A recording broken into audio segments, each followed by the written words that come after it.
Recording in progress. All right, we're calling this meeting to order. Please rise for the Pledge of Allegiance. Flag is over here. I pledge allegiance to the flag of the United States of America and to the republic for which it stands, one nation, under God, indivisible, with liberty and justice for all. Declaration of potential conflict of interest, Kyle. None. Mike. None. Sue. None. Celeste. None? None. Moving on. New business. Review of the certificate of occupancy process regarding Sunset Rec Center. You want to jump in? Anybody? Sure. Well, I'm expecting Chris from Foxford for Owner's Rep and Brandon's here from Scott Edwards Architecture. And as you all know, we got a letter from the city of Seaside on January 7th. And it had some details about the occupancy process and the state of occupancy, I guess we could call it, regarding Sunset Recreation Center, or SRC. And the letter came as a response to a request that the district made to transition our dryland fitness classes to the SRC because of the leak that we had in the fitness center. And that space is still not in operational status for hosting fitness classes. We've had the demo work completed, but we haven't had the repairs. And probably will be another 2-ish months until that room is ready for fitness classes. So in response to that letter, met with Chris and Brandon a few times and sent a response back to the city and got this reply from the city manager very in between last night and this morning sometime, and shared it with the board electronically this morning, but I have printed copies for you. I would really defer to Brandon and Chris. They're the experts. They have helped us with this process, and I'm thankful for their help. I think our goal is to get the building certified for occupancy as soon as possible. So I think the board probably has questions. I don't know if Brandon or Chris wants to provide any other general overview before we sort of dive into questions that we have and what's next. The only other thing I would say is that from the first letter that we got, and even from this letter, I think we as the district, counting all of us, the board, the staff, and our hired consultants, have questions about what actually is needed, and we've asked some of those questions, and the city's working on getting us a little more clarity on some of the answers. So I don't think we have all of the information quite yet, but I'm optimistic that we have a timeline in place to get a certificate of occupancy and move forward. So you had mentioned that you got off the phone with the city manager just a little bit ago. Is there anything to add to this? Yes. Let's see. I think the city manager acknowledges that there's some missing information from them to us, and I think he encouraged us to lean on our design professionals for this process. I think the dots kind of got connected with some information about occupancy and how it relates to the risk of being in the building, and I think it's important for us to know and consider that risk, and I had conversations with a couple of the board members about that today or recently, and that's a real question and concern. I think from the city's perspective, they are aware, and while not able to authorize the use of the building in the way that we thought they had because of the occupancy process, they are allowing us to continue using the building at our own risk until July 1, at which point they will start levying fines and other potential penalties for use of the building. So, assuming violations haven't been corrected. Correct. Yeah. So when I couldn't talk to you this morning, I talked to somebody else, and they said that there had been a letter of apology, toning down the rhetoric. that we were originally given? Is that your perception? Because I haven't read this yet. Yeah, I think the tone of the letter that we got last night is a different tone. I think it's, doesn't have some of the language, the terms that were used. I think that letter, I think it would be fair to say that it caught us, staff and consultants, by surprise, because we haven't been given, that type of letter with that clear language before, or given what I would call a first warning or first notice or anything like that. It used the term final, it used, terms like illegal and unlawful, and those are pretty significant and heavy terms. I'll let you, I guess, as the board, draw your own conclusions, but I think the letter is, it's a little bit easier to swallow, but nevertheless, we still have lots of things to do to get the building, occupancy approved and move forward.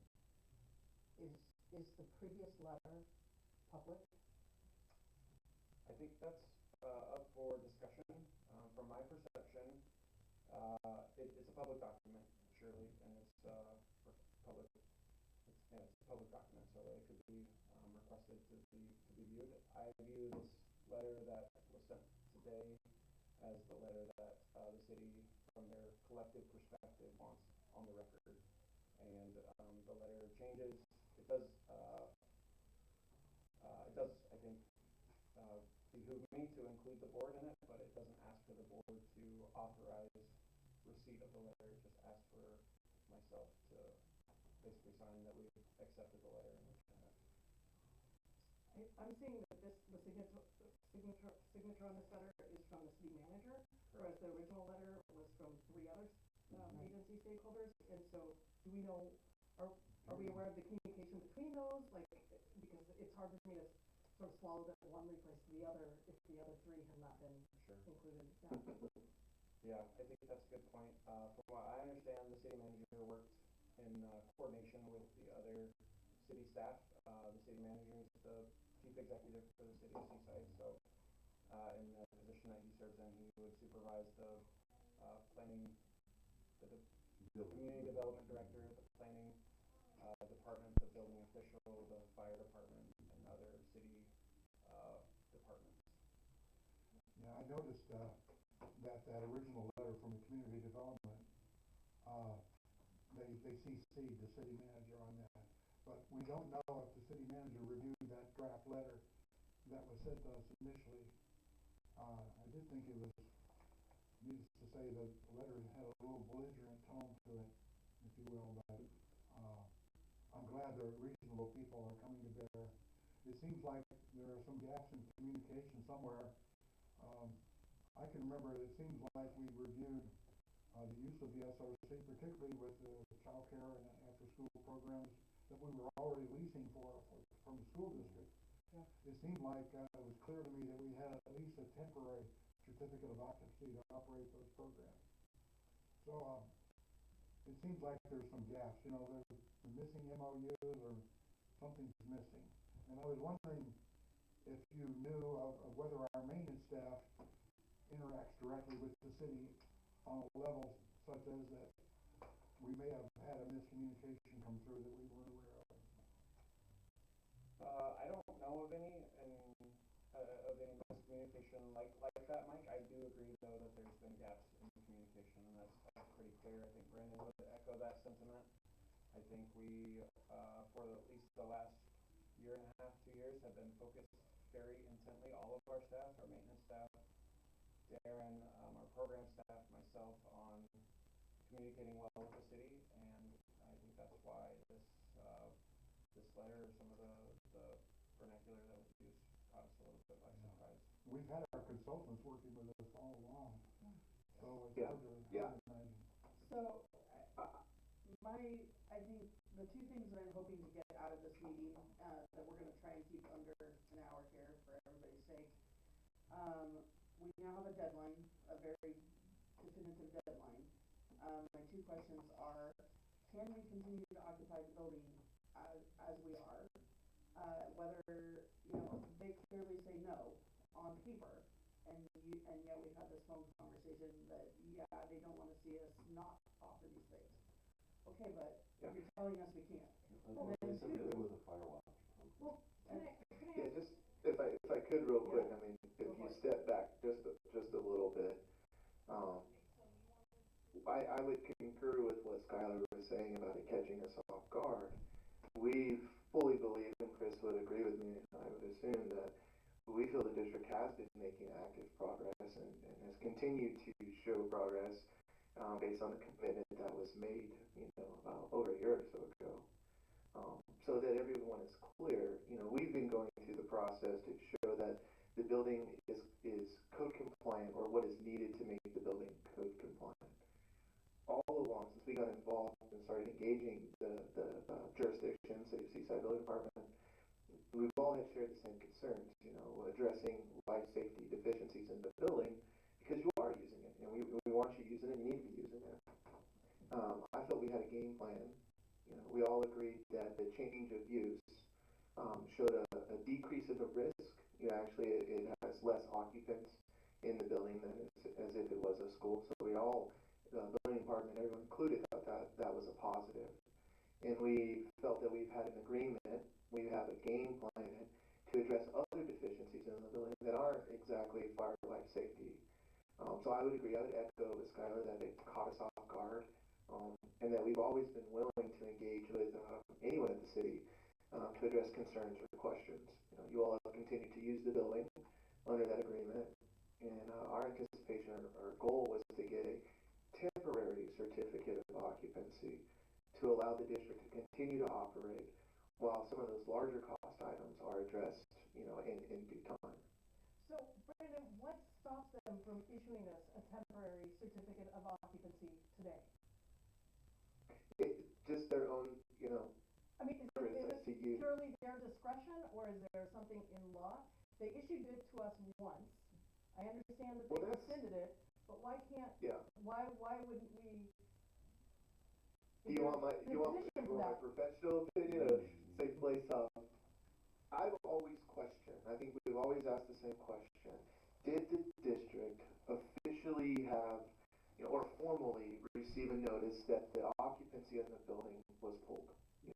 I've never seen a certificate of occupancy hung in the building. At some point there was one. So I would argue you've never really lost occupancy. You've been using the building differently, but actively taking steps to make that, compliant, right? Through that process, we identified some deficiencies and have been working towards that. I believe the city could come in and say, hey, tomorrow we'll shut you down, and say, no, you can't be operating, you can't do this or that. Now, we would articulate that, we've got a formal agreement to which, the building official at the time, the acting building official, agreed and approved, and that same document is signed off by fire marshal. And again, points to prior communication that we had with the building official addressing their concerns.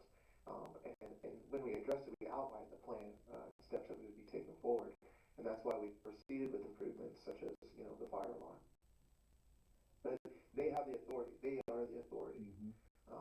Older communications, I could see where Bob Mitchell was including the state building official, which is, a jurisdiction level higher than the city of Seaside. That has stopped. And so, the communication hasn't been consistent. It hasn't been, with the same individuals. We've had some changeover at the city. And I think that's obviously just going to contribute to either things falling through the gap or maybe a misunderstanding, miscommunication. But is there a reason we couldn't request or press for a temporary certificate of occupancy tomorrow, with a contingency that it's renewed on this, whatever date it was, July 1st? We have intentions on doing that same thing once we have the fire alarm fully active and compliant. We maybe got a little ahead of ourselves going in there and asking, hey, can we use the SRC based on, the flooding and all of that. But I felt like we were justified in doing that. We've had a dialogue, we've had correspondence, you've had tournaments, you've had other events in the building, and, we've had an agreement on how to operate under those conditions. But our goal has always been, as soon as the fire alarm goes in and it's active, that is, in our mind, the most essential fire life safety system that was deficient that you're addressing. We would ask, hey, can the district come in and use the facility to its full extent under a TCO. Some of the other deficiencies, like the ventilation in the gym spaces, we all know those are big lifts, and in order to be able to accomplish those goals or make those corrections or whatever they may be, you need to operate. You need that revenue stream to be able to do that. So I think we were heading down that path, and honestly felt we would have a position to obtain it. What's our ETA on the fire system? Yes, great question. Chris can probably help us with that information more than I can, but we're really close. The system, yeah, go ahead, Chris. Yeah, sure. So conversion is, just so everyone is aware, the fire alarm system is 98% complete in the SRC. There were 3 items that we were left with. We had 2 fire shutters, which are like coiling doors that roll down, that were part of an existing assembly. They were outdated. Their controllers weren't able to be hooked up to a modernized fire alarm system. We did receive, I talked with the fire marshal on site, and we have confirmed that those fire shutters will not be part of a future state like firewall or fire barrier, so they would not be required to be connected to the fire alarm anymore, and we are in the process of confirming that, revising our drawings and getting that confirmed by the fire marshal. In addition, we have an ANSEL system, which is a chemical-based fire suppression system that puts out like grease and oil fires in your kitchen. And that system, unfortunately, the inspector came out late last week, I believe, or early this week, and determined that it is actually not functional anymore, and it would need significant improvements in order to bring that ANSEL system up to code. Likewise, Genesee happened to be on site, the fire marshal, when we were discussing that item. The only reason that ANSEL system exists is because you have a sort of like a stove, if you will, like a hot plate stove below that hood in your kitchen. And he confirmed that if you yard that thing out, decommission it, remove it from your building, that the ANSEL system would no longer be required, and then therefore you would not need to connect the fire alarm connection to it. So those were the 3 items that were left outstanding that we've received verbal confirmation. Don't need the fire alarm hooked up to it. As such, conversion is mobilizing out to site next week and beginning their inspection and testing that they have to do in-house, and they are planning on having a final inspection scheduled by January 31st for the fire alarm system. So, I have 2 questions. Thank you, Chris. What I need to understand is when we all went before the city planning commission and Kathy drilled us about parking and all that, what was that we won? That was a change of use process that we went through. So that's a change of use, right? You own a building, the SRC or the old Broadway Middle School building, it was zoned for educational, and now I'm dipping into what Brandon does, so he's pretty good. Let me do my part. So it was zoned for educational purposes. You want to use the project for more than just educational. You certainly do have that with the child care schooling that's on site, but you also want to rent out offices. You also want to have training rooms and robotics and art classes and music and all those things. So you want to turn it into a multi-use building. So in order to do that, you have to go through a conditional use permit to do that. So that was that process that we went through. This new revised letter makes it very clear that there's a difference between fire life safety improvements that are required on your building in order to bring it up to code for those uses compared to the conditional use permit that we went through. Brandon, any more to add on there? I think, you're spot on. The school was a conditional use in the neighborhood, so when you modify or change, it's a trigger. They are separate permits, but they are tied together. One triggered the other, and one would not get approved without the other. So it was difficult. Maybe is that why we're operating under this feeling like we always had this, but I think our design professionals understood that there was 2 tracks, but I can say confidently among staff and probably the board, maybe the public, it's confusing. Yeah. To have 2 different processes that you have to go through. To this point, I would say the fact going through those processes is an indicator of our commitment level to doing things the right way and going about the process and keeping, again, a separate department, but the same people, a city staff, informed about what we were doing and trying to comply with, doing a traffic impact analysis, for example, going to planning commission a couple of times and having the experience there. So certainly, I think it's to me, it's evidence that, like, hey, we were really trying on this for the last couple of years, fully invested in getting both things accomplished. So out of curiosity, why does the target keep moving? Why is the checklist not just X, Y, Z? Yeah. Why is that hard to come by? You need to fix these things and then you're done. Why is that not easy to put a list together? Well, I mean, valid question. We have that list, right? We know the deficiencies. We've worked through that with the building department. Part of the work that, you hired our group to do and Chris's group to do early on was, investigate that, right?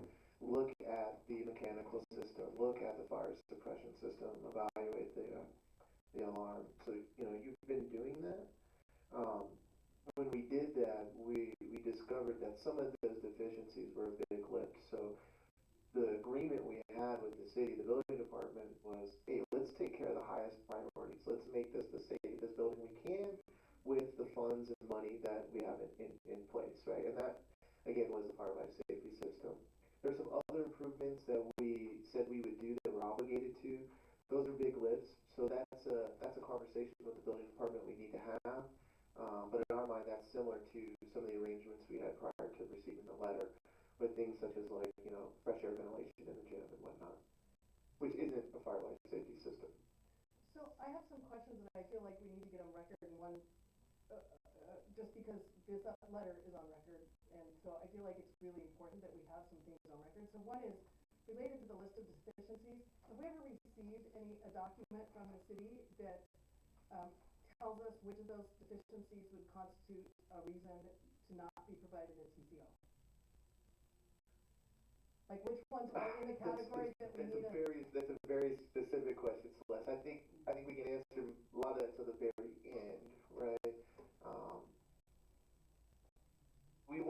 They never said, here's what you need for temporary certificate of occupancy. Okay. It's to make it fully code compliant with the current structural code. Yeah, I got that. We're committed to the full code compliance. We're committed to bringing the building up to where it needs to be, but to get to make sure that we have a temporary certificate of occupancy, I think it's important because they're alleging that we're using the building illegally, and that's been now publicly stated. And I think it's just really important that we understand what do we need to do to not get to finished and perfect, but to get to a place where we have a temporary certificate of occupancy. I feel like that's really important. That's the next step, Celeste, in my mind. When we got this letter, that's what Chris and Scott and I talked about. We need to circle back up to same players, right? Fire chief, fire marshal, building official, community development director, maybe even city manager, and remind everybody, like, bring back to the surface that agreement we had, where the district is at in that agreement, and make sure we're still on the same path forward. Yeah. At that time, we would address all this, and also start to point out that, hey, we would love for the district to be able to start using the building. The district's willing to continue doing the fire watch. That's part of it's part of their typical protocol with the way they staff and use the building. And again, we've addressed fire life safety issues in the building. So I have to the district's ability, right? Financial abilities. I have some very quick ones just to rattle through, just because I want them part of public record.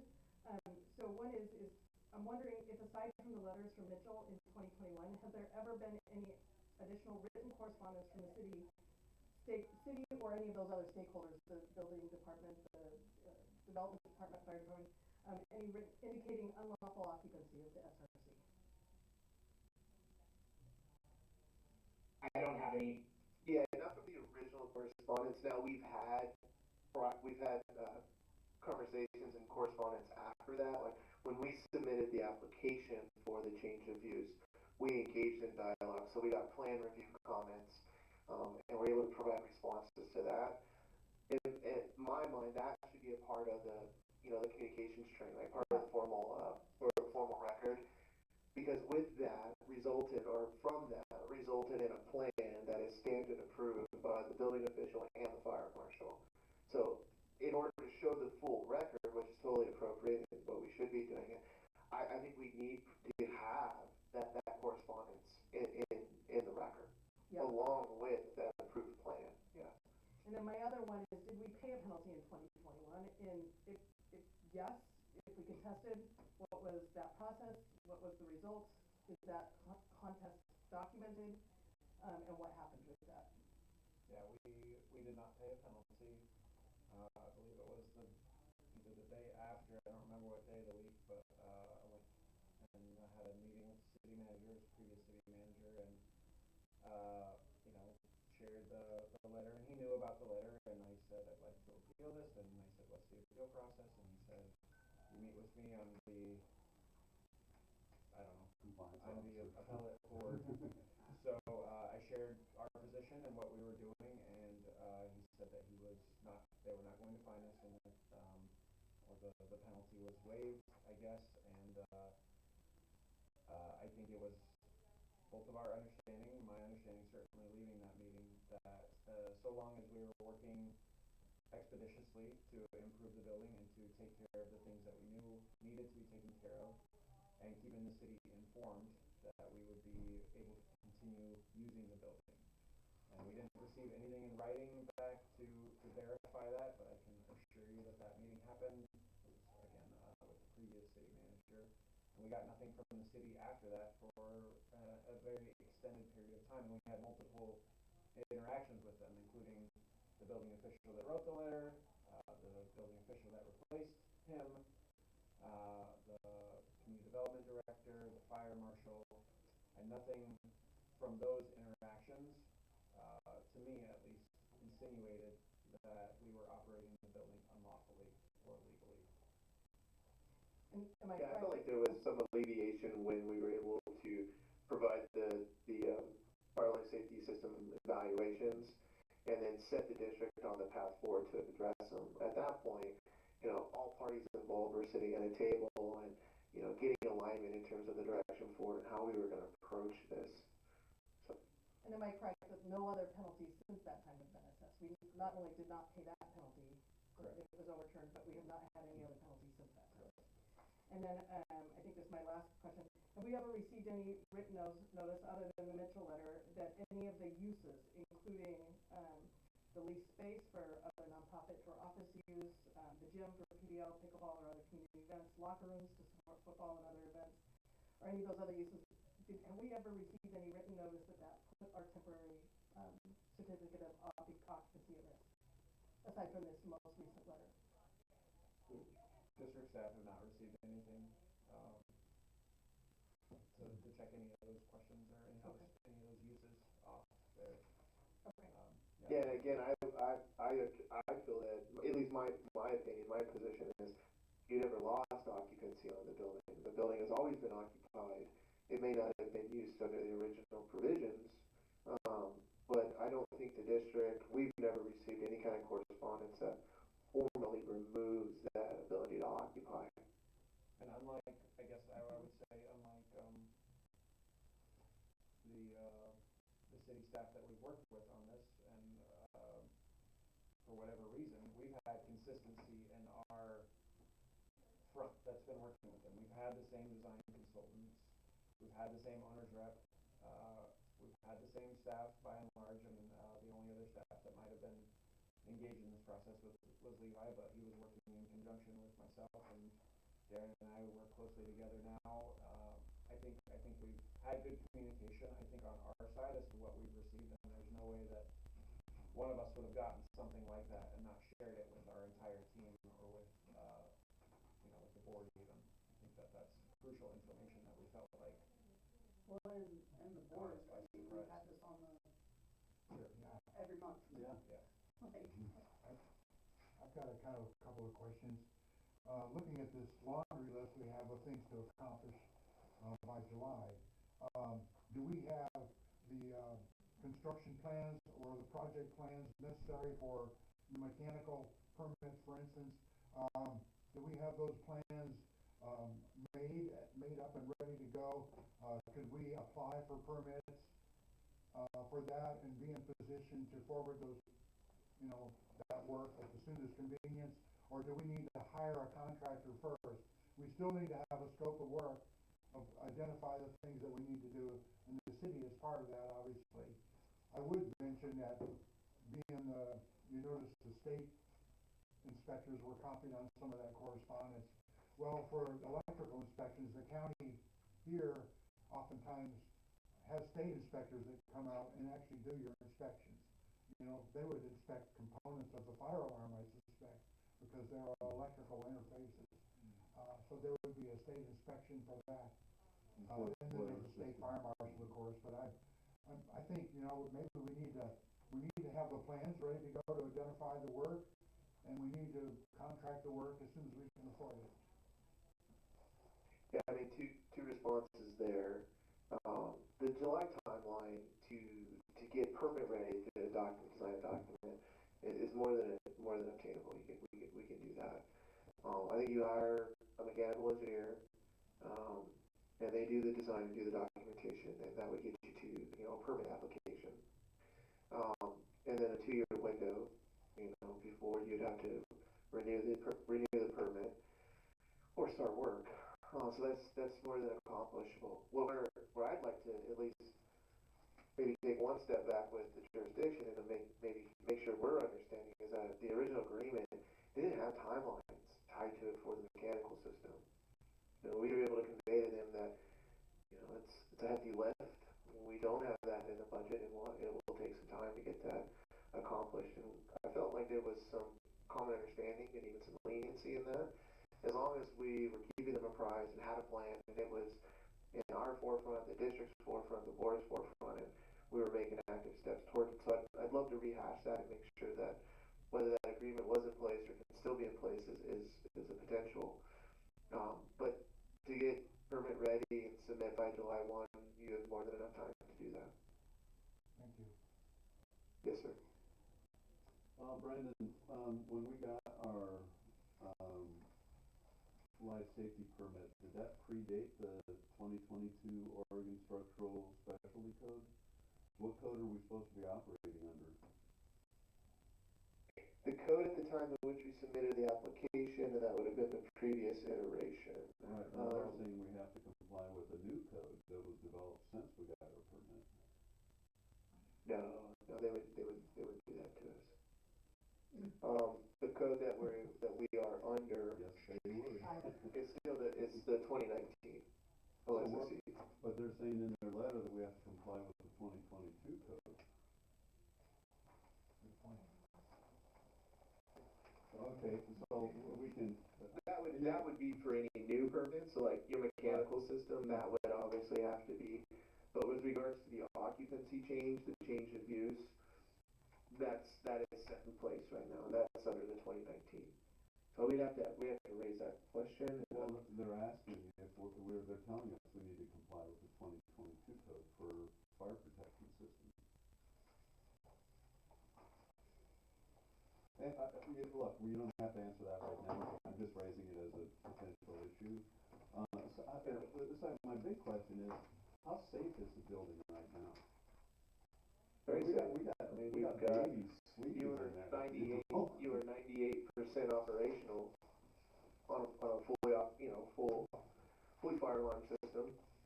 So that's great. We know that your sprinkler system is been inspected and is working and is operational. So those two things in conjunction make the building extraordinarily safe. And then the fact that you're actually in the building, you may not be fully occupying and fully utilizing, but the fact that you're in there, you have staff, you have people using it, eyes on the scene. I think it's a very safe facility. And we're doing fire watches. So yeah, the context of the fire watch, can you explain that? I noticed on Essentially, the I think that's schedule. we're waiting for clarity from Fire Marshal. I believe that was what the letter stated, that they would provide more specific detail in the requirements for the fire watch. But essentially, it's having eyes on the facility. So when the fire alarm, and Chris, you may be able to answer this a little better, but when the fire alarm was down to install the new one, we had to have people walking throughout the building and basically have eyes, continuous watch, so that if there were a fire, something created, quick communication, quick response, try to put the fire out, or quickly get out of the building. So I would assume you would still be required to do that. Yeah. We would develop that plan and protocol with the fire marshal to get their authorization. But it So sounds, again, if you're I'm sorry, Brandon, it sounds to me, reading this letter, that the fire watch is a requirement for our ongoing operation. that may be the case. Yeah, that's the clarification I think we need to get from the fire marshal is, typically when the fire alarm system is down because you're taking one down to replace it with the other one, that's when a fire watch is required. So again, if the timeline, like I just stated, the fire alarm system will be complete, inspected, and finalized by the end of this month on January 31st, would that not alleviate the need to have fire watch in your building? Their letter does not clarify that. Right. Yeah, I think one thing that we need to ask and make sure we're clear on is the sprinkler system. It works, it's functioning, but some of the heads of the system that disperse the water are original to the installation and they're not current code compliant, and we knew that, and we committed that we would be slowly replacing those as maintenance project to go through and replace those to quick release so that it was fully compliant with today's standards. But it operates, it works, it functions, and it's been inspected and tested. So they may come back and say, hey, until you get the full replacement of the standard release to the quick release, do fire watch. But I think that's something we can talk to with the fire marshal and work through. So, I read this letter as a cease and desist letter. And I guess my question is, are we ceasing and desisting, or are we instituting a fire watch? Are we keeping our doors open? What are we doing? Well, and I have sort of to piggyback on that, because Brandon, I think your piece that I think makes sense and is reasonable is that we never lost occupancy, because we never received any formal occupancy, that we had lost occupancy. I think that does make sense, except the document that they're asking Skylar to sign, item 5, cites that we have unlawful occupancy at this time. And I think for us, like, is there a reason that we wouldn't press back and say that we have to consider? I mean, they have red taped us, right? Red taped the building based on the letter. Kind of. I mean, it feels like a soft desist, stop operating. But I don't feel that it's formal. It's not directing you to do that. But right? they're asking him to sign a letter that makes it formal. That's the problem. They're asking him to sign a letter that makes it. And the only way around it would be as if they would issue us a temporary CO, and it could be time limited to that July 1st deadline to only be renewed if we hit those objectives. But I think they're tying our hands to. That's what I'm worried about, is whether they tie our hands. Or you could ask them to give you the formal notice that it's been rescinded and then appeal that. What I wanna know is, Right, I mean, what does our attorney say that Skylar should do if he should sign that letter? I wouldn't sign the letter without a lawyer's consult. Yeah. Well, and it says on whatever the page 3, the temporary certificate of occupancy conditions require all 7 conditions. If all of the above requirements are met.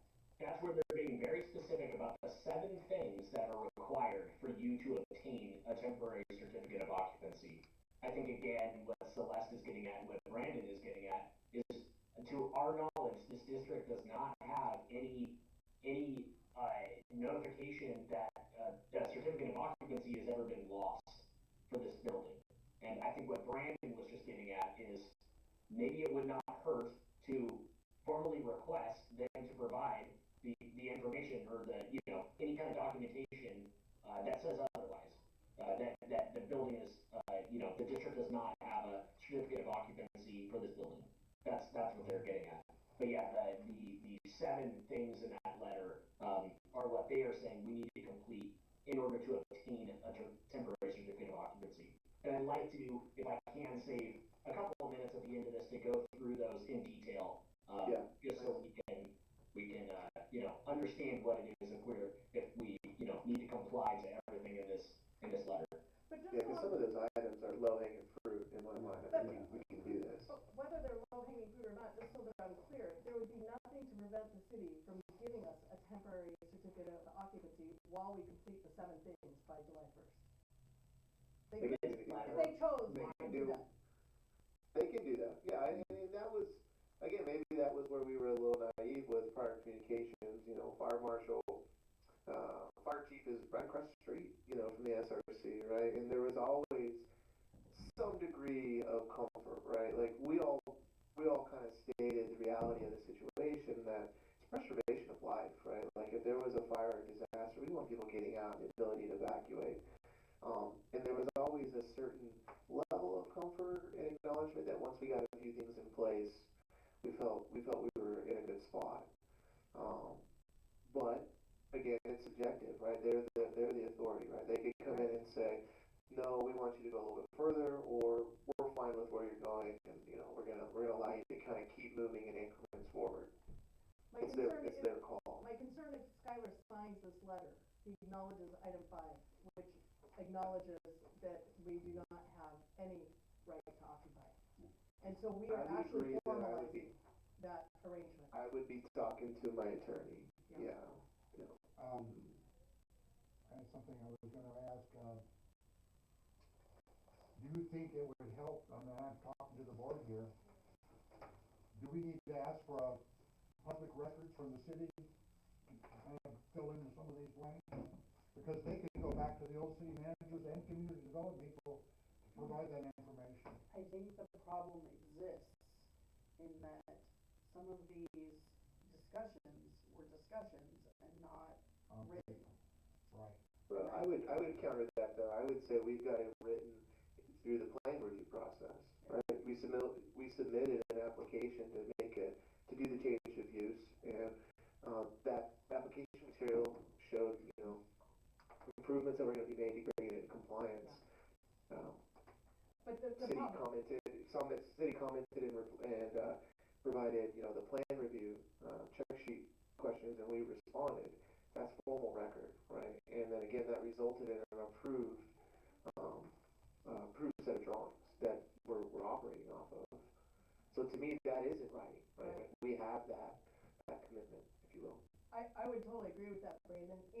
But the only problem is that this new communication trumps all of that, right? It's new communication. So and I feel like you're validating going back, and we've done that. Skylar's done that, but they didn't go all the way, right? Like I feel like it would be appropriate to say, hey, we want all of the communication, plan review, the approved drawings, like that all points back to the record, if you will.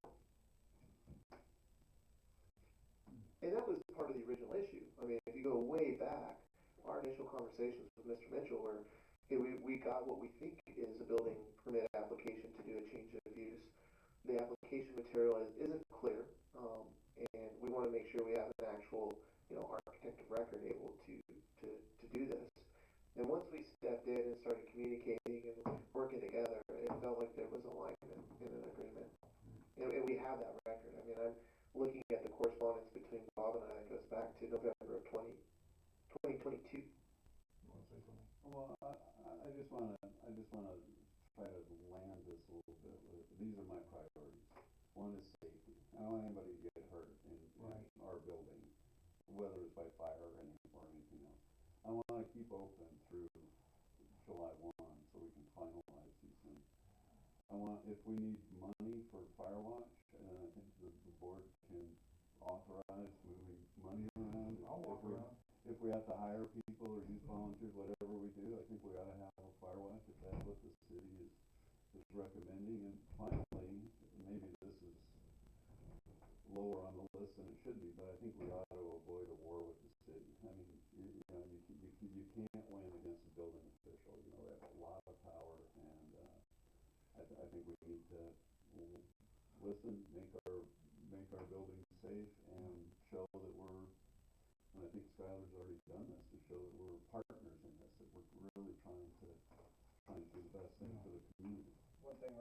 the fire watch. So yeah, while we didn't ever get the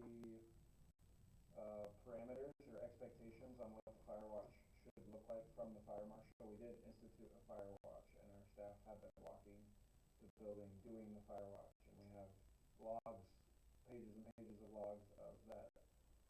And we've also asked our tenants, or not tenants, but our renters to do that during the times where we maybe are not staffing the building ourselves. So we're doing what we felt like was reasonable, given that we didn't get, yeah, you have to do it every 15 minutes, or you have to do it this frequency. Yeah, there hasn't been a child that died in a school fire in 100 years. I mean, fundamentally, this I was is gonna say. pretty safe. You know, but everybody's awake except for some toddlers in the thing. But basically, everybody's awake and everybody's watching out. You know, the pickleballers are not going to die in a fire. You know, it's just not going to happen. But I think we need to show the city that we're taking the steps that we need to take to be safe and protect the people. Even though I agree with Brandon, it's pretty darn safe, even without a sprinkler system or an alarm Well, and I system. think, It's pretty safe. and I was gonna say, I think I want to at least give some credit, a little bit of credit back to the city. You mentioned war with the city. I don't think you're there. We're not heading in that direction. There's been a lot of work to make sure that the visions are aligned. You know, the city has expressed and consistently expressed that they share the same concerns, right? We want a safe facility for the community. I think we're just at a point where we need to make sure that alignment, that commitment is still there, and and show that we are continued in our pursuits to do the right thing.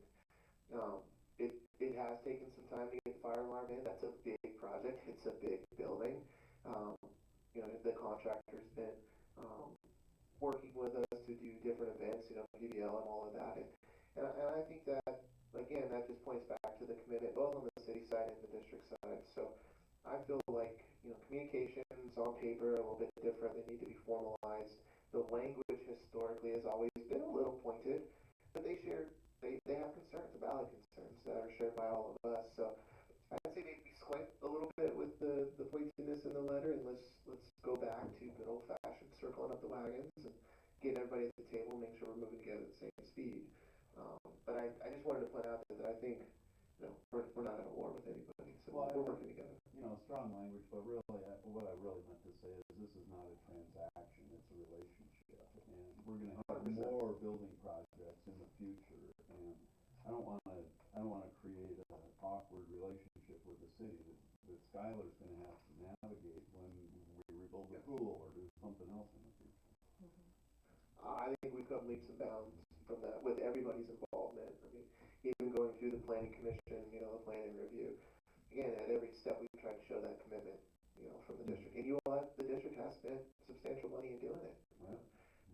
The traffic impact analysis is not cheap. You know, Chris's time, my time. You know, you pay for those things, and you are actively doing things that are pushing in the right direction. So we just need to make sure they understand that. So I think kind of bring things kind of closer to a wrapping up here. I think the board is pretty much in agreement with all of the points that you made.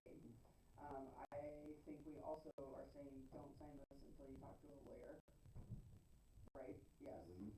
And then Sue, I'll let you ask your question real quick, and then Chris, I think walking through these 7 points, and then hopefully we can call that a day. So, yep. I think perhaps it's an alternative route to signing would be to go the direction that I think Celeste was suggesting, and that is request that the city issue us a temporary certificate of occupancy from whatever day I get it to them until July 1, and say during that time we'll take these steps, the steps that are laid out on here, and bring up that we had a temporary certificate at some point, or maybe we still do, or we never lost, figure out some way to kind of message that the right way, and that may bypass the need to actually sign this document. And if there's enough, I guess, play in the code and what they have to follow, then maybe they can consider that. I think that's a good request. I was under kind of the impression that there was a few boxes that we still needed to check before they could issue us a temporary, but I think bringing up that we did have a temporary before we even made some of these life safety improvements, and that they were fine with issuing us that at one point, and nothing's really changed except for the building is probably more safe now. I think it's a reasonable request to consider. Skylar, the one nuance there is the building had a full certificate of occupancy, right? There was never a temporary. So what we're pointing to is you never lost occupancy, and now we would be requesting a temporary based on the change of use. Yeah. Right. So when you inquire, you want to make sure you're referring to it not as a temporary. You never received a temporary that was not in place. You purchased a school that had gone out of use or whatever it may be, but it was never temporary. You never had one. That's what we want to get to keep you operational until you do the rest of the improvements. Sure, but I'm hypothesizing that the city will say the letter from Bob Mitchell in 2021 was removal of your certificate of occupancy. That they will say. But we appealed that. I understand, but I think they will say that appeal just meant that we weren't fining you, but didn't mean that you. And I know we don't have their paper document. I mean, right. That is part of the problem is they have formalized things, and that can't be one-sided. It goes both parties are responsible to formalize, right, at this point. And so that's for me why I would press to ask for a temporary certificate of occupancy. I don't care if it's time limited to get us to the July 1st, but they've backed us into a corner to formalize the situation from where we were. I think that's maybe something I can work on and get some perspective from people in this room on and make a request. Yeah, I would still keep legal in here. Well, partly because, sorry, Kyle, partly number 6 and number 7 are very widespread. I doubt anyone would okay that kind of language, to absolve them of any kind of responsibility, and they have property that adjoins ours, and we run programs in collaboration with them that uses the facility. Like, we're not like that. These are blanket indemnification and waivers, and that really would need to be okayed. I wouldn't sign those without a lawyer. Okay, Sue was first. So I have my question, which is significant, but I have another question, and that is, we have Lynn Stanley, we just saw him yesterday at a meeting. So if we needed to clarify something, he's not in any official capacity, but he's here locally. We could, I mean, if we need to, it seems like we could get in writing what you two had discussed, because he's not gone.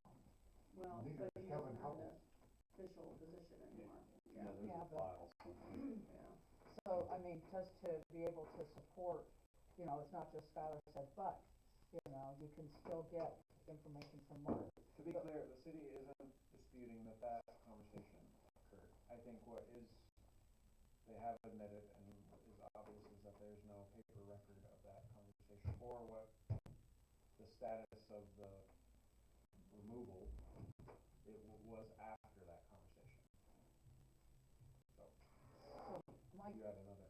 My question is, the public is already starting to talk about this because, now that I have much more information, I mean, I came to Skylar yesterday with people were talking about, occupancy. They were talking about damage to the gym part of the building, so that they needed to go do their exercise in SRC. And so I think that, because we have, a background where there have been nefarious things that have happened with other agencies, I'm getting questions, again, I approached Skylar with, people are asking, is this place being run right? And if there is a whiff of this being, something like this, is that, do we have to get ahead of this so that the public understands we're still being transparent? Nothing has ever changed. It's just there's this perception that here's this letter that was, mean-spirited and threatening and bullying, and yeah, sure, they kind of retracted that and changed their tone, but the first letter's already there.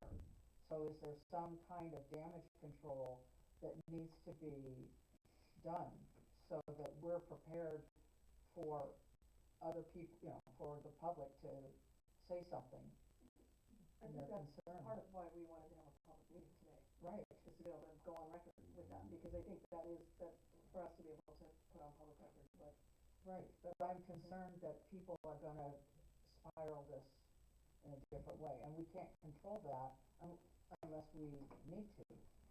well, we can't control it no matter what, so, but that's why we had this meeting. Right, but we all know we've got people out there that are gonna listen. Send it And- to the meeting. Yeah, I hear you. Kyle? So question for Brandon, Brandon, is there a pot sweetener we can throw at the city to say, you know, not only will we do these 7 things, but we'll even add to the safety in this way if we can get this temporary approval? I mean, there's always things we can do, you know, to make it easier and more comfortable for the jurisdiction to, you know, to get on board. I really just thinking out loud here really feel they're going to point back to the known deficiencies and say, we don't care, we just want you to be code compliant. And so going above and beyond in certain areas may not get us there. Like with regards to the fresh air, the ventilation in the gym, there's not really going to be a whole lot we can do to bring that closer to conformance. So I'm not certain. I think as we progress in the conversation, like we need to be open and willing and flexible to do certain things. But off the cuff, I don't have anything that I would throw out at the moment. I mean, I think one thing that I have in mind, I don't think it's the responsibility of our contractors necessarily to make this case, but I think we can as an entity, is PBL contributes a huge amount to the economy of the city. And we're the host of that. That is what we do. I mean, that is part of our collaboration with the city, is that we are supporting large, they have to cancel all the PBL tournaments. And the high And school. use of any, And that would drop about 600 hotel rooms off exactly, the I mean, market. this is something we need to collaborate with, and I think I mean, I don't know that there needs to be a reminder in there, but I mean, there are other projects. Our Seaside School District uses our locker rooms to support the football games. I mean, the whole thing is a collaboration, right? Like, I think that they have incentive, or should, if they've forgotten, they have incentive to participate with us in this. Well, They are part of that's this, a they are great point. stakeholders of That this is an project. awesome point. Let's remind them of that. It's like keeping this open will allow the PBL to continue safely. Well, high school is also providing several gyms up in there. Yeah, what would happen if we lost this childcare? Yeah, city officials have kids that are going to the childcare, our teachers have, I mean, literally, it would change the dynamic of the workforce. Let's point that out when we respond to them. I would just state, I think the first letter doesn't necessarily reflect that tone. Right. I think the letter that we got from the city manager does. Correct. And I'm hoping that second letter is what will be this, I guess, the standard of communication type moving forward between us. Because I mean, even in the first paragraph, our goal is to work collaboratively with SEPRD to ensure the safety of the community while supporting their efforts. Yeah. That's right. That's what we want. That's what we want too. I think we need to make some time for Chris, because he can speak to 1 through 7. Go, Chris. Excellent, thank you. I just sent you a request to share my screen. Is that something you can, Yeah. Okay, it should be good if you want to. Okay, sounds good. So I'm gonna try and share the screen, and it takes 2 buttons on Zoom, so, let me know when you can see that. We are good to see. We got it. Yep. Great, okay. So from the letter, this is the take homes that I have, I guess, selfishly as a construction project manager and a rep. This letter makes it very clear that in order to obtain a temporary certificate of occupancy, the following mandatory compliance steps must be completed by July 1. I'll remind everyone that it's almost the end of the month here, so we really have February, March, April, June, all of June, right? Because July 1. So 4 months. So I keep that in mind. You skipped May. Municipal card. Yeah. Chris, you skipped May. Is May gone? I skipped May. Okay, cool. So we're up to 5 months. Yeah. I think the point will still ring clear. So all of our permits need to be finalized. So this is a bit of an interesting one here. Sunset Empire will be provided with a specific list of building permits that have been issued, including permit numbers and their status. To our knowledge, there is at maximum 2 permits that are outstanding. One would be what we're going to call here in what I've listed in red, which is like the occupancy change of work or the change of use work, fire and life safety egress work. That was stamped by building official. We did not get that returned with a permit number, nor did we pay a permit fee for it. So that's, I think, what there's some clarification in there. The other permit that is outstanding would be a fire alarm permit for the fire alarm system replacement. 2 permits maximum that are outstanding, but again, it's on the city's, ball in court to provide that list of permits, right? So the reason that I have the red like exclamation point highlighted here is that this work is not an insignificant amount of work that needs to occur. There are egress pathways that need to be widened. There are exit signage that needs to happen. There is a large firewall in the building that we need to add 1 layer of gypsum to get it to up to its 1 hour fire. There's additional doors work that needs to occur. So there's a number of things that need to happen, like a construction project that would need to happen in the SRC in a very short amount of time. So number 1 would be ensure that permit is actually active. 2 would be complete a public procurement process to award to a contractor. So we can't, we would need to go through a public procurement based on the value of this construction work that would need to occur. And then 3, we would need to complete that work and have the final inspections completed by July 1 of 2025. So even though I skipped over May, 5 months, and not only would the work need to be made sure we have a permit, properly bid, awarded, completed, and finalized by July 2025. It's also a note that is good. And inspected. And inspected, correct. Inspected, final, done. And we can control the inspection. Of note to say that it is, that's a significant short-term investment in the SRC. So it will require some dollars in order to complete that work. So that is my biggest challenge, I think, is that's going to be difficult to make sure that that's completed by that date. Going through the rest of these, the mechanical permit, I have kind of as a yellow exclamation mark here. We need to hire a mechanical engineer, as Brandon referred to. We got to complete and submit code-compliant mechanical design to the city and obtain a permit approval by July 1. Doable. Certainly doable, like Brandon mentioned. That's a minor to moderate short-term investment in order to get that work completed. However, on the back end, that is likely a major long-term investment in the SRC. We have 2 years to get that work done, and you will need to get started, within a year or a year and a half from the July 1 date. And that will be a very substantial investment. Go ahead, Brandon. I was just going to say it's a little unclear in the language here.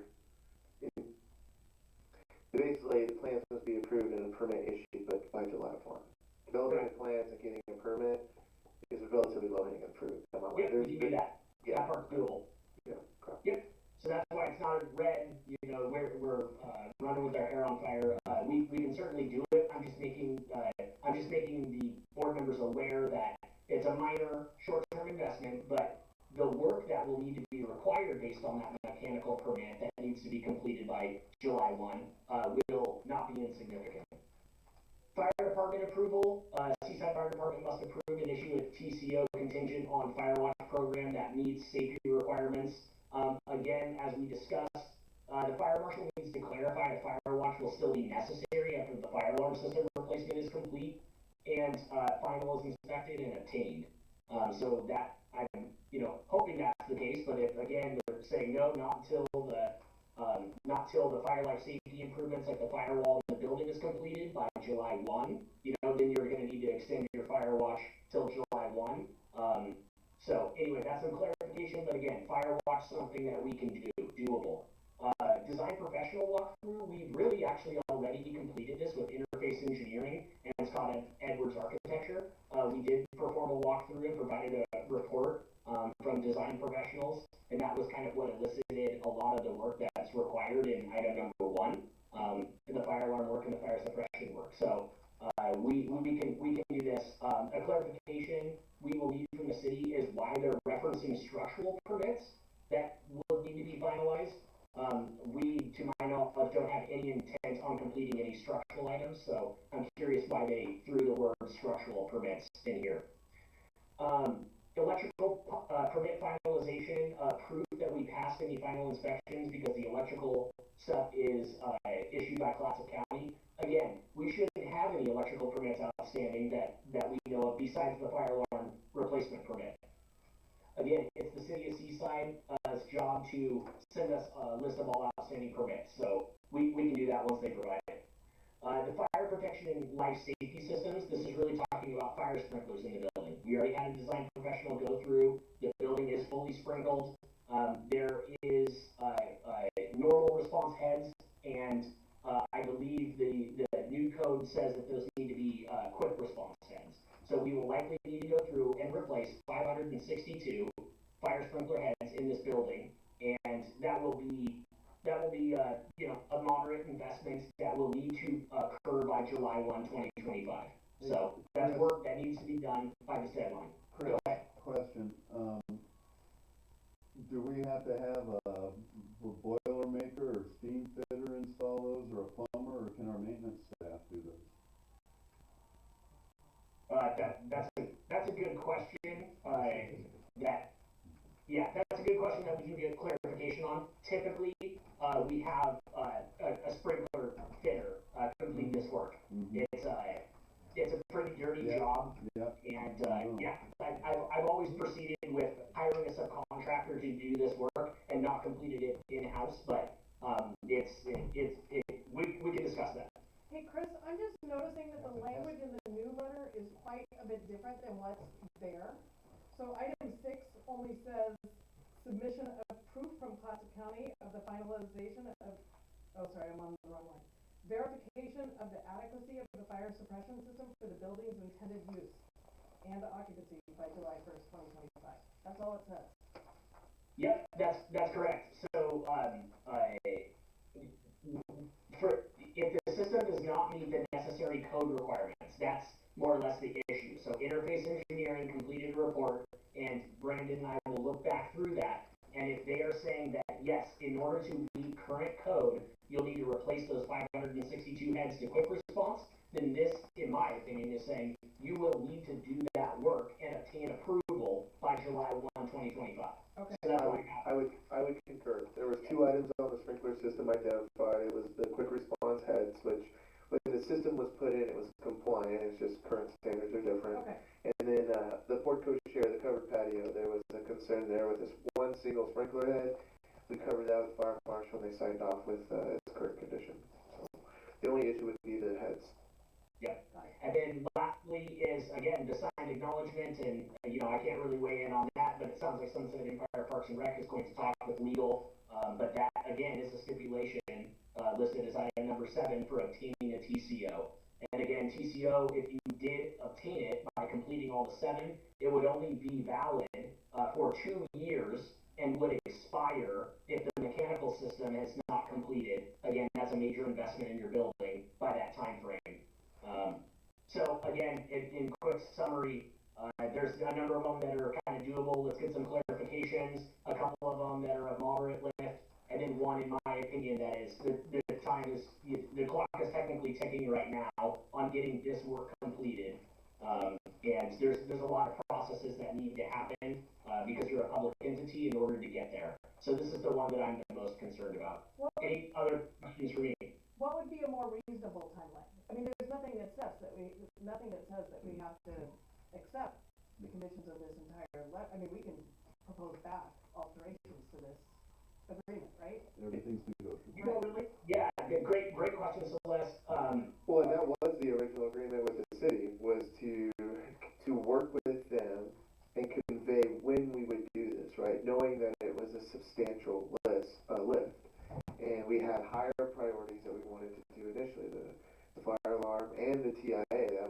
chunk, you know, that you had to spend money on. So we've always known that we were going to come back to them and say, hey, now that we've got the life safety systems up to speed, here's when, as a district, we think we can accomplish these other improvements. So there's never been a timeline stipulated, which is interesting on the July 1. Yeah, definitely agree, Brandon. Absolutely, that was kind of the plan that we were proceeding with. You know, so having the timelines is certainly a little bit of a shock. A reasonable timeline to get that work done. I think I'd have to turn that question around. I mean, I'll give an answer, but I'll turn that question around and really say, how much money does the district have prepared to invest in the SRC in the short, medium, and long term? Because there are very, very specific things that they are saying need to be completed in the short term, and like I mentioned, some are not insignificant. So I can give you a good idea of how long it would take to get, you know, something designed, properly spec'd and scoped, get it publicly procured, award, get somebody mobilized out to site, procurement of materials, the work, the construction that would require, you know, to happen, and all that. So I mean, I wouldn't be as quote unquote panicked if we had a year for that work that would be required for the change of use work, the fire life safety egress, the adding of the fire alarm. I feel like we would be more comfortable in that regard. But again, I think really the question is back to the district in terms of what limitations may you have in terms of affording the work that we're being told needs to happen by July 1. To do the fire barrier and all that construction work that would still need to take place, it's a couple months at best of work, right? Once you actually have approval and you're going. So I would concur with Chris. It's a money scenario, right? When can you afford to do these work? We're going to do these buckets of work. And I want to just, I want to make sure, you know, that there are a lot of things that can occur in a construction project. You know, it's not just as simple as like hiring someone and having it happen the next week or whatever.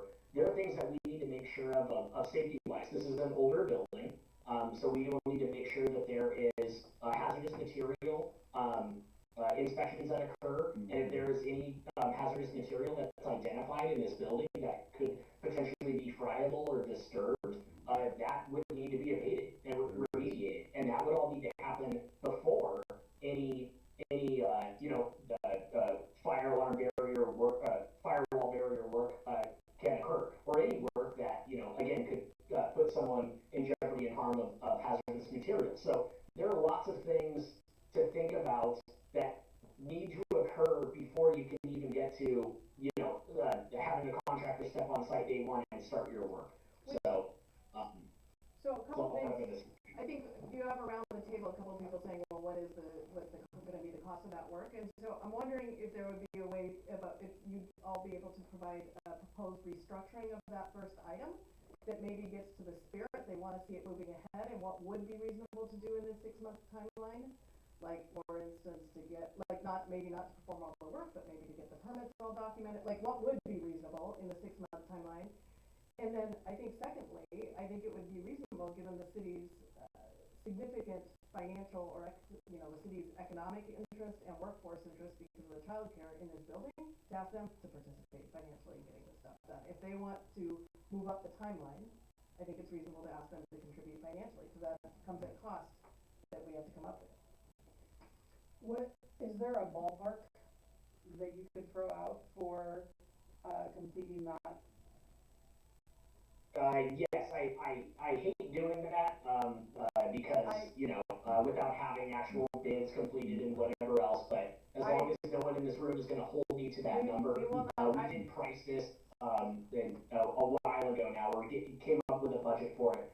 Again, assuming that there is no hazardous material, we know there is some in the building. We do have a report. Right, we're not in this exact area. So again, I'll clarify that my rough order of magnitude, or my ROM that I'm going to give you, is not in a whole number necessarily if it needs to include abatement. I think a reasonable estimate for this work will be somewhere in the range of $250,000 to $300,000.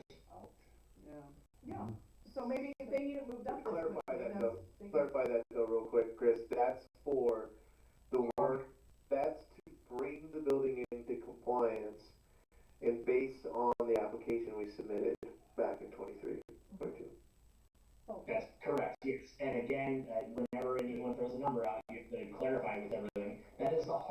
cost of construction. That is the amount that you would pay a contractor to come in and complete that work. And again, that work was budgeted a couple of years ago now, so you need to add some budget factor to it, which is why I kind of went $250,000 to $300,000. Because it includes line professionals, it doesn't include abatement, doesn't include contingencies that you would hold on top of, your project that you move forward with. So yeah, the intent of that number was to give you a rough idea, but please come get with me if you have any other questions on how rough order of magnitudes are put together.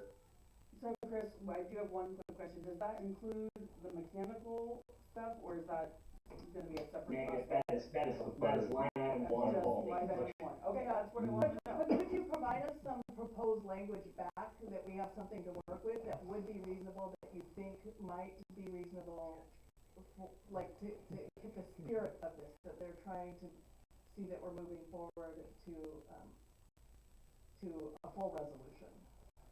Yeah, I can certainly work with Skylar and the team here to come up with, hey, here's what in our minds we see as reasonable in order to, complete something as this. Maybe the city doesn't understand how many steps we need to complete and the financial impacts of it. So I can provide that information, and the district can decide to further engage with the city, and hopefully there are some concessions. But yeah, certainly any information you need in terms of schedule, construction, budget, scope, I can help out with that. We already had somebody come out and inspect the building after we bought it about hazardous chemicals and that kind of thing. And I drilled a couple people on that. I was told there were no chemicals left in the building that would be hazardous. And Brandon, you say there are, so. There's some minor things that are in there. Some floor tile that has asbestos historically in it. Some paint. But that's all common and normal in the building, and as long as you're not disturbing it, right, you're in an okay spot. But we would be doing construction. See, my understanding was we had Levi put an extra layer of something down over those tiles that allowed the state to say that this was safe. Carpet. Yes, but now you we're conceal knocking down walls. Yeah, you would conceal it, yeah. And where this really comes into play, like I'm not certain who mentioned it, was when we go into construction, any off-haul of waste or disposal of, material has to be accompanied with a hazardous material. And you need to just show proof that it existed, it was abated, based on the disruption with work. So. Yeah, and again, depending on the district's procurement policy, if that work is anticipated to be over a certain threshold, that will need to be competitively bid as well. What's that threshold? Do we know off the cuff? Yeah, there's I think it's $25,000 to $100,000. It has to be publicly bid. 25 to 100, you're supposed to do a different process. I mean, not a different process, but you have to. There's certain exemptions that you can kind of fast track procurement. Okay. Or We can look at or those. you can informally gather bids. Quotes. Yeah. So that 250, that's gonna absolutely trigger the. Yeah. Trigger So the that bids. needs to be communicated. So. Yeah. Okay, I feel like this was a super beneficial meeting. Thank you so much, Brandon and Chris, for your time. I think we all kind of have some directions to go that hopefully we can report back on Tuesday. Yeah. It's gonna stay on the list forever. Yes. I'm gonna save some of my last comments to board comment rather And than. we're wrapping up. Thank you. But they're kind of forward. Thank you guys. Yeah. Thank you guys. Thank Let us you. know if you have any questions. We're here for you. All right. Thank you, everyone. Thank you. Thanks, Chris. Go right into board comment. Go for it, Kyle. I'm gonna be out of town next week. I'm gonna be in Savannah, Georgia, but I think I'll be able to attend by Zoom, depending on flights and stuff. But that's it. Thanks for pulling together this meeting, you guys. This was important. Yeah. All right, Mike, your turn. My thinking is with all this everything kind of hitting the fire, if you will, is it a good time to reopen the conversation with the school district, who in the IGA that we have with them, they have committed to help remodel the locker rooms and create team locker rooms for the benefit of the school district. That's a huge scope of work. Celeste and I have seen preliminary designs for that, and during the development of the IGA, we tabled that because we didn't feel that the design plan was ready to go. But I think, considering the work we do, and considering that we want to get it right the first time, and considering that the financial impact of bringing the building up to code, why not reopen the conversation about the locker rooms and get it in the works now? Because it might mitigate some costs later, obviously, but I think we also, we're going into budget time, and money is necessary, and I think we should revisit our loan situation and necessarily borrow the money to get the work done ASAP. Unless some grant comes in our lap. If it's July 1st, we can spread it over 2 Well, it needs to be done before that, but that's my thinking on that. I think we should talk to the school district. They're a partner in that building now. We work with them and the city to get that ball field done, and my gosh, they should both be willing to work with us. All right, here's Mike, Sue. I'm grateful that this has come to our attention. I don't like the way, my knee-jerk reaction. You can't take back words, whether you've spoken them or written them, once you've unleashed them. So there is an attack on us that, oh, now we're gonna back off, but you've got some public, because I'm starting to get some questions that I didn't know about this. And, I went to Skylar yesterday, and then here's what I read, and now, sure, Spencer Kyle has, toned down the rhetoric, but it's still out there. And so I'm grateful that we're working together to figure it out with the team of people that, there's nothing but transparency in us doing what we're doing. And so we need to be able to reassure the public that that this is being brought to our attention, and that we're working together to be a collaborative team. And the offensive language is on the city's part, and then it was rescinded. But it's still out there, and some may already know about it. And so I think there needs to be some damage control. But I reiterate, we're here to work together to move forward to fix this, because we do have, a safe building. But we need to reassure people that if there's any question about it, that we are able to say, certain things are in existence. We've not, as Brandon said, we've never lost occupancy. So I think there's some things, some language that instead of getting into, well, this happened and then this happened, we're going to have to find a way to just be clear and cut through all the situation that we all want the same thing. The city and the board and Sunset Empire, as a team, have the same agenda, and no matter what has been presented in what language, move ahead and move forward. And remember, we're on the same team to provide a safe structure to enjoy and appreciate a school that was in existence for many, many years, that was already safe, and now we're bringing it up to code, part of the core of our community, and it is number one, safe, and then a place for people to play. I just want to thank Skylar for your quick action in pulling us together for this meeting so that we could have a discussion on public record, and I think it's a testament to this board's, Skylar's transparency with this board. All of us were aware of what's been going on for this, the building process, and we didn't need a big catch-up lesson lesson or anything to be able to have a productive conversation today, and that is because we have been following for the last 4 years about the progress made in this building. So I just want to stress that transparency exists and that serves us well.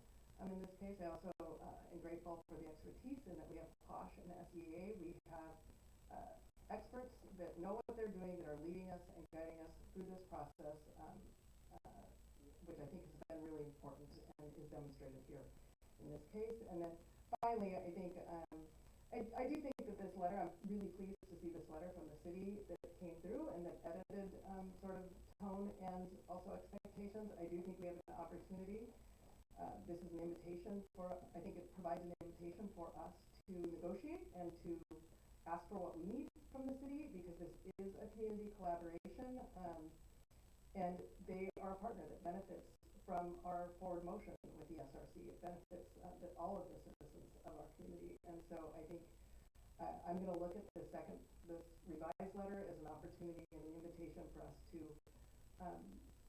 be more formal in our communications with them and to put into writing what we want as an entity for good partnership.